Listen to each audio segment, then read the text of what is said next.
journey into the history of karate begins in Okinawa, as it was there that karate as we know it developed.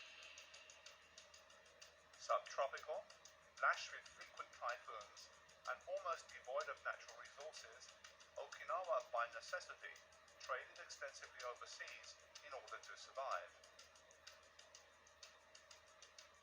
The commercial, cultural and diplomatic ties between Okinawa and her vast neighbour to the west had always been strong.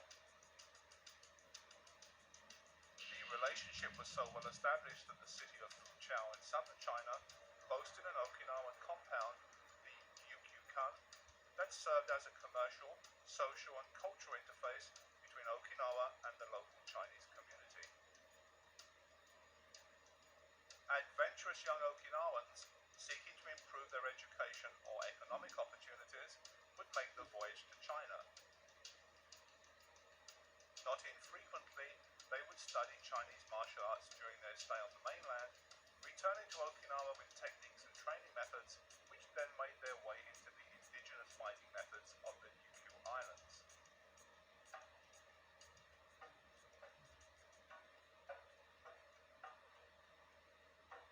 In 1867, a young Okinawan, Kanyo Higona, journeyed to southern China to study Chinese martial arts.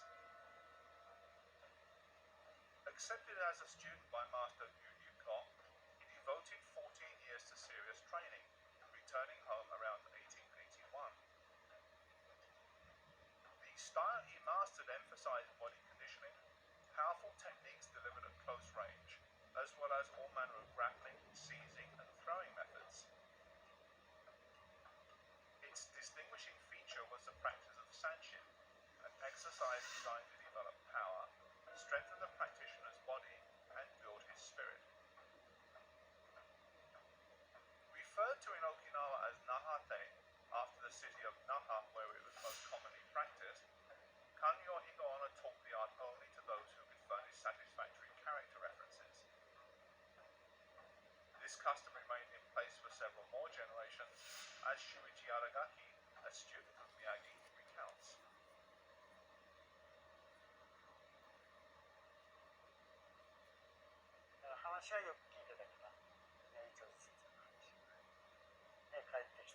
I heard a lot about Choju Miyagi sensei. My grandfather took me to see him. At that time he didn't take students. The only one was Anichi Miyagi.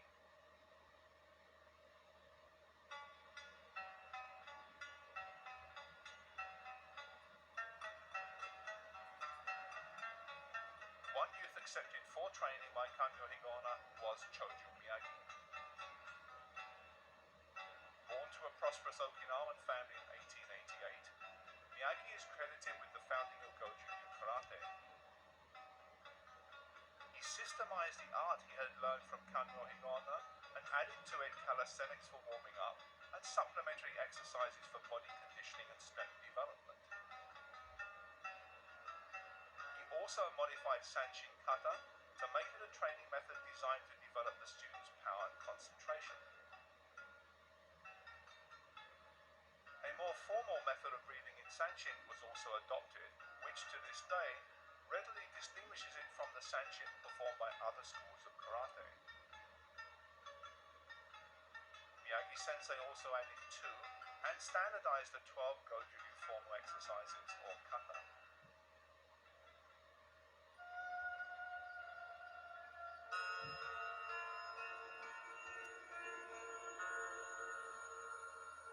Miyagi was respected in Okinawa as much for his high moral standards and wisdom as his excellent fighting ability.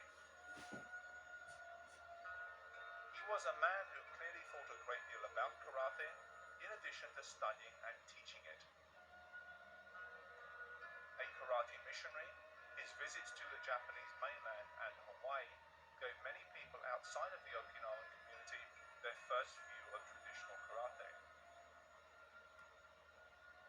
His death in 1953 at the age of 65 deprived the karate world of a great human resource and saddened all who had known him. His research was in some respects as important as his work in preserving and developing the method that Kanyo Higawara brought back from China and gave karate moral and philosophical aspects.